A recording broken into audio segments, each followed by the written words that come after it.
Drive-by movies here. Welcome to Direct to Dumpster. This week we're talking Endgame. My name's Blaise. And I'm James.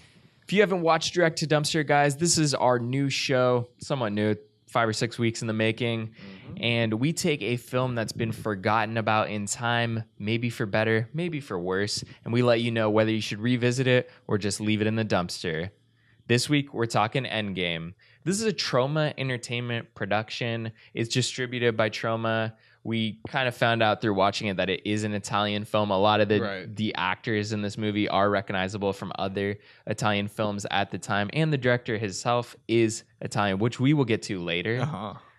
But I mean, the last name says it all. Also, yeah, Joe D'Amato, D'Amato. Yeah. Like, you got to say it like that. You got to.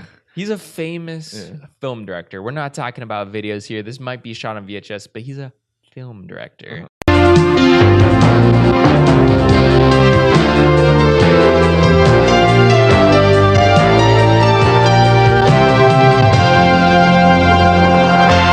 You don't know, just giving you a brief history. Troma Entertainment, if you don't know who that is, if you were wondering when we were talking about it, wait, Troma, is that a guy? Who's Troma?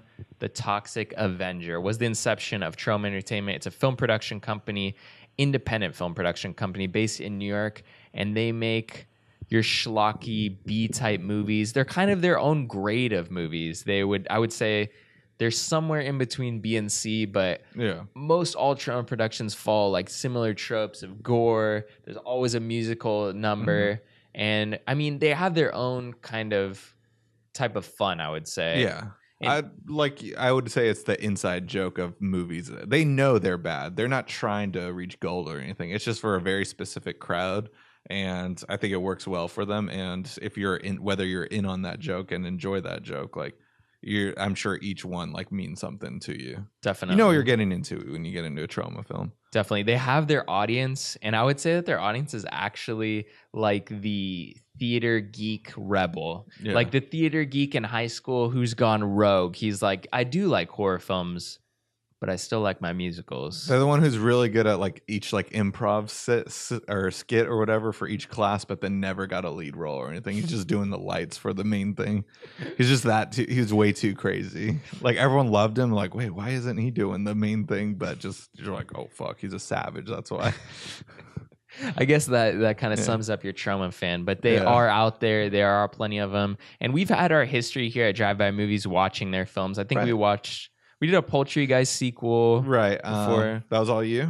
Be sure to check that out. That was a good episode, I thought. Yeah. So we've watched their movies, but actually when we turned on Endgame, which is the film we're talking about this week, I didn't even know it was Troma Entertainment until like, I think, it starts off with the classic Troma intro. Like I thought we were reviewing Endgame like Avengers. I thought you had an illegal copy. Like, what the fuck did you get me into? I think I baited you. That's what I was going for. I'm like, all right, there's a major film that everyone's going to be talking about, and we're doing that film, but it's not actually that film.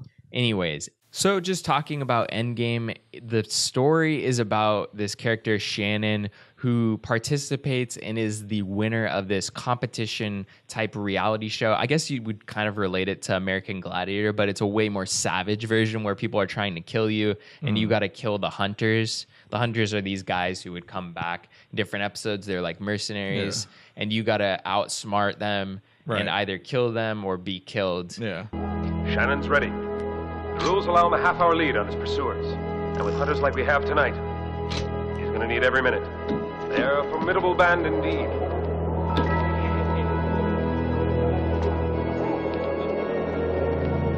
But this guy, Shannon, our main character, has won this competition 3 times in a row. And this precedes World War III. And he's basically engaged in World War III throughout the course of this film. And saving these mutant-type characters. The whole film is actually a direct allegory of what happened during the Nazi occupation of World War II. But in a more metaphorical way, I guess you'd say. That's one way of putting it. Where the mutants are... the mutants are allegorical Jews in a way, I guess you'd say. They like definitely the director thought that this was like his Shakespearean like take on World War II. It definitely like he wanted to be more of a film. Yeah. And it comes out more of a shot on VHS movie. Right, absolutely, yeah. What's it called? Yeah, the mutants in this. So, well, there's multiple style of mutants in this movie. There's the good mutants, I guess you can say, the ones that are telepathic. I'm surprised they just don't call them telepaths. But then there's the freak mutants also in this movie that have mixed with like animal DNA, or they were like half monkey or half fish. They have scales and gills, and they seem to be more evil. And like, I'm not really sure what the sides of World War, because the movie is about World War III. I'm not really sure who's on what side. Right, yeah. The Nazi fascist characters disappear throughout, I would say, at least a third of the movie. They're just in the beginning and end. They disappear throughout the whole middle of the movie. And I'm even wondering where they're at. Yeah. Because Shannon's side of like rebels are kind of just, they get caught up in like something in the beginning with the Nazis. Then they get caught up with some bad mutants, which I thought mutants were the telepaths. Yeah. The movie was kind of confusing, to be honest. Just, I feel like they lost a lot of the... It's a heady piece, kind of. Yeah. It's a film. Yeah. It's a film. I feel like they lost a lot of their like permits in the middle of the film, and then they like just settled for like shooting with the middle of the film's permits at the end. I gotcha. Like they have this cool dystopian city in the beginning of the film, and then that just kind of disappears. Yeah, then it's just more desert atmosphere. And well, actually, sometimes it just looked like schools in the middle of nowhere too that they filmed at. Like, oh, let's film in New Mexico at this school. I think no one's there during the summer. Yeah. Talking about some of the things I liked and didn't like about the film, I would say, for the most part, the production design is actually pretty good. It's a little bit better than the film we watched last week, Wheels of Fire. And I don't know. Oh, all right, never mind. Yeah, some parts. It looks like they did buy a lot of costumes from the Hustler store or something last week. But yeah, definitely the leather chaps, and whatnot. But with this one, they have garbs, and the makeup effects are pretty much. Yeah, you're right. I mean, they're like, they're all right. They're not. It's nothing to write home about. Like I literally wouldn't sit down and write a letter home about whether I liked them or not. But I mean, the story is like. I thought the story was really cool in the beginning, and then just got increasingly more. I was less interested in it because it divulged so far from what the original story of like. I like the reality show where there's like a host that was like talking about this show Endgame. I thought that was a way more interesting movie. Yeah, and they just like lost track of what they were doing completely into like a Mad Max style story where someone has to, transport all these people and stuff. They have all these crazy powers too, and like, why are they running this whole time? Like, we see in the final climax, like they ain't got shit on this little kid and stuff.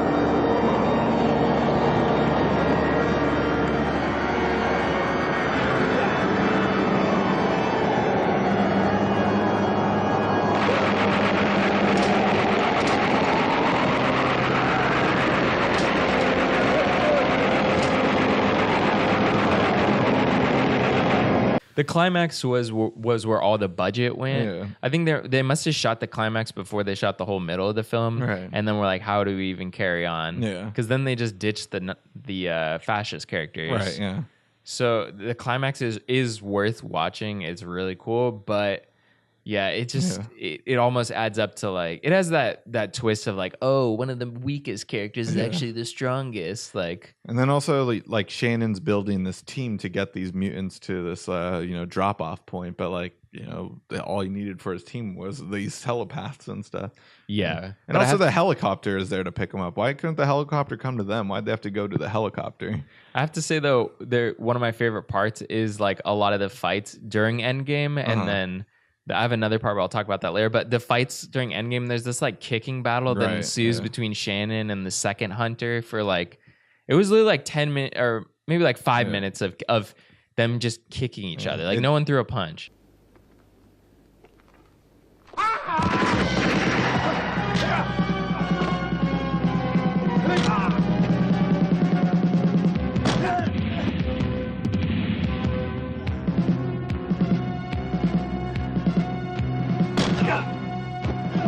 definitely reminiscent of like the Fight and They Live. I felt like, yeah, but yeah, it was just all kicks. I'm like, wait, you have a lot of opportunities for punches or a curb stomp, but we still continue to kick the torso. That was worth it. Yeah. That was like worth the price of admission. And then also the scene of them, you know, recruiting this team of Avengers and the So we did see the Avengers. Yes. Yeah. Basically they recruit this Bruce Lee type character. Right, yeah. The knockoff Bruce Lee. You.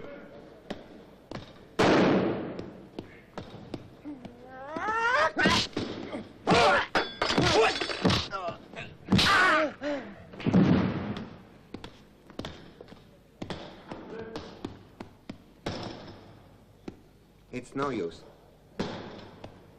It's dead.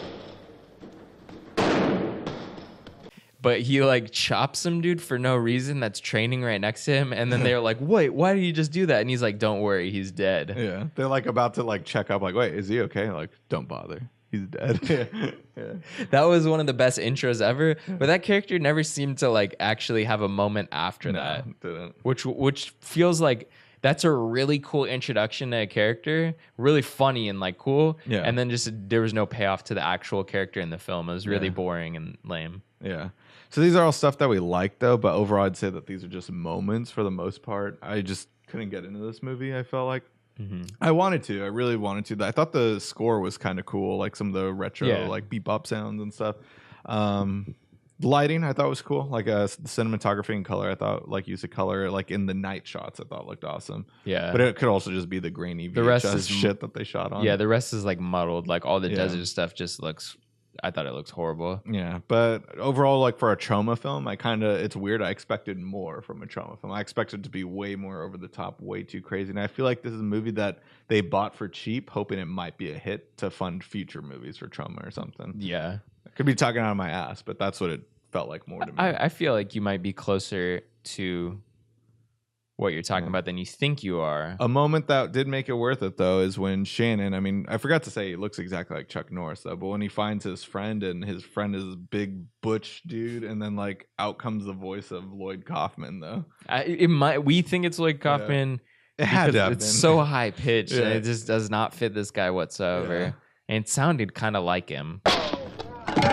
Stop there, you son of a bitch!